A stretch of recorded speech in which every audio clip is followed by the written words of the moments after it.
Justin Herbert is back, but he might have lost his best guy to throw to. The Rams consider burying Matthew Stafford in styrofoam just to keep him safe. And Lincoln Riley finally names Miller Moss as USC's quarterback. Good morning. I'm James.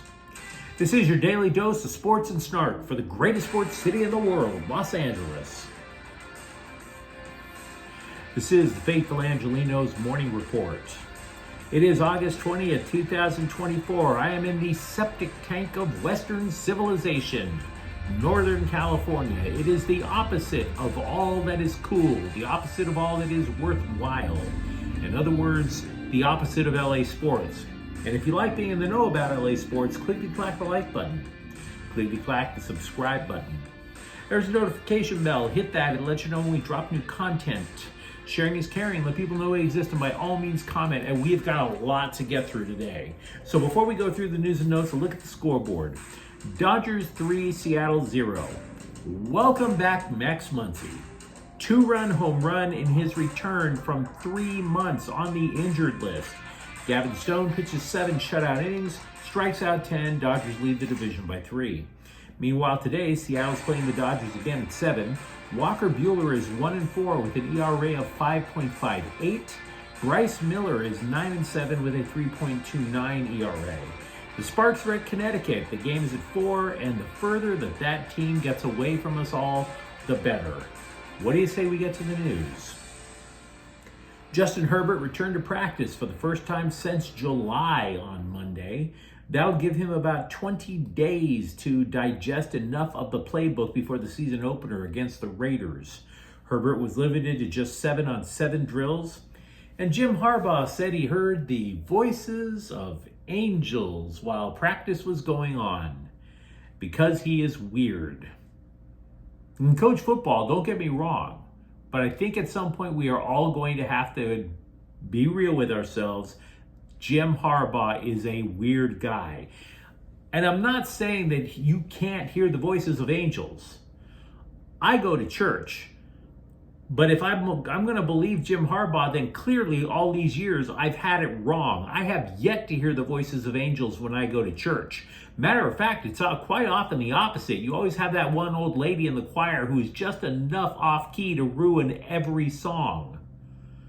But Jim Harbaugh hears the voices of angels on a football field. I had no idea that God was being uplifted at Chargers practice. Had I known, my entire sense of the afterlife would be completely changed. But look, Herbert's back. Cool. As a result, the Bolts released a backup quarterback. Not that one. Max Duggan, a one-time Heisman finalist who helped TCU get to the national championship game. He's gone. And yet, as one sideline medical tent closes, another sideline medical tent opens up. That one swallowed up DJ Chark, a starting wide receiver who came up limping during 11-on-11 drills. He was last seen grabbing at his left hip. Now, one scribe called it significant, but without an actual diagnosis. That's actually kind of premature and irresponsible journalism. I gotta let you know that. Now, the next guy on the depth chart, if Chark is out for a while, is Quentin Johnston, which is a bit distressing because he was targeted 3 times against the Rams on Saturday and made 1 catch. Now, honestly, that could also be because his quarterback wasn't Herbert. So we're going to have to wait and find out what's up with DJ Chark before we start talking about how the Chargers adjust. Meanwhile, with the Rams, Matthew Stafford returned to practice with a glove on his left hand, which is odd because according to my anatomy books, the hamstring is not on your hand, it's in your leg. Sean McVay said Stafford now not only has a hamstring problem, but he cut his thumb. Now, Stafford was also strictly limited in practice. He did not take part in team drills. The Rams are going to have no choice. They have to treat this guy like a Fabergé egg until the season starts. And if you have seen Stetson Bennett in the last couple of weeks, can you blame them if they do treat him like he's in a box labeled fragile? for those of you who've seen the movie A Christmas Carol. Former third-round pick Logan Bruss, an offensive lineman that once had the Rams so excited to select in the draft that a scout cannonballed off the roof of a house into a pool when they found out they were going to get him. Bruss now, going into his third season, finally has a chance not to play, to make the team. Now, he's played well in 2 preseason games. That plus the 3 starters on the offensive line who are injured, there's at least an opportunity for him to actually suit up in the regular season. I had a chat with a viewer a couple of days ago who suggested that Lincoln Riley might not name Miller Moss as USC's quarterback, despite the fact that Moss was better versed in the Trojans' air raid offense, despite the lovely performance Moss had in the Holiday Bowl with 6 scores. Why? Because Jaden Maeva, who transferred from UNLV, fits the bill of a Riley-type quarterback better. It's not a bad suggestion. It's not. It's almost as if Riley spent this entire offseason waiting for Maeva, who carried the Runnin' Rebels to a bowl game last year, just waiting for the guy to seize the gig. But time has run out. Riley gave the job to Moss. Riley said Moss, quote, turned himself into one of the most respected people in our program, unquote. He also told the LA Times that the playbook would not be the same as what Caleb Williams ran because Williams could improvise while he was on the run. Quote, there's always, I think, some core things that you do and believe in that probably won't change a whole lot regardless of who's there. And then there's certainly us doing our job to put our players in the best position we can, unquote. So, I don't know how comfortable Riley is with the decision. He's saying all the right things. But remember, USC starts 2 of their 3 games are versus LSU in Las Vegas and at Michigan. They wind up going 2-1, or in a perfect world, obviously 3-0. Then yeah, Moss is going to have the job for quite a while. But you could easily see the Trojans starting off 1-2. What happens then? But for now, Moss has the gig. Freddie Freeman was diagnosed with a hairline fracture in his middle finger. He is not, though, expected to miss any games while the digit heals. He was seen taking infield practice prior to Monday's game. Pretty much just a diagnostic check. Freeman said he could tolerate the pain, then voila, he was placed in his traditional spot in the lineup, 3rd. And if you heard that, you can tell I'm at a 5-star hotel. Tommy Edman, who spent the entire season on the injured list and the Dodgers still traded for him, debuted Monday, collected a base hit. Yet another Dodgers pitcher goes on the shelf, although not on the injured list, so I guess that's an improvement. Michael Kopech is gassed, according to Dave Roberts, who did also admit he has used the dude way more often than the White Sox did because, let's be real, the White Sox don't get save opportunities, so why would you throw him out there? Roberts did throw him out there, though, and Kopech's fastball dropped 2 miles an hour on Sunday, which was duly noted by the coaching staff as a problem. Having said that, Kopech's not going on the injured list, should be back by the end of the week.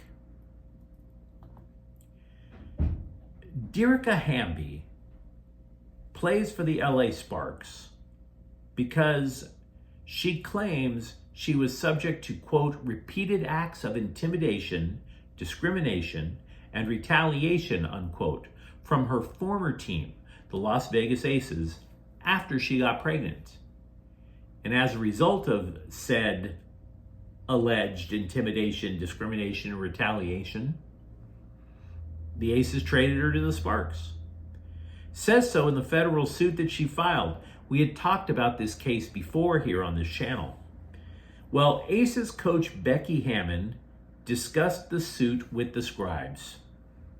And the scribes were willing to hear her out once they stopped drooling all over Cameron Brink. This is Hammond's side of the story. Quote, here's some facts. I've been in either the WNBA or the NBA for now 25 years. I've never had an HR complaint. Never, not once. I still didn't because Derica didn't file any.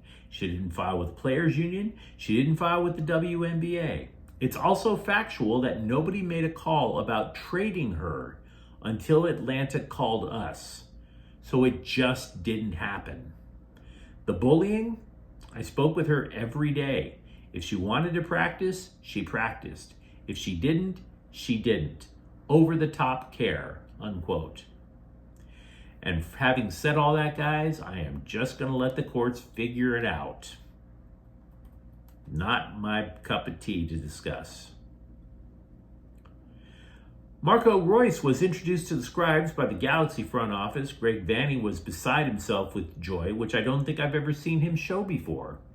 Vanney praised Royce's work ethic and added, quote, it's his intelligence on the field, his quality in certain phases of the game. He'll bring us quality and more final products, more final passes.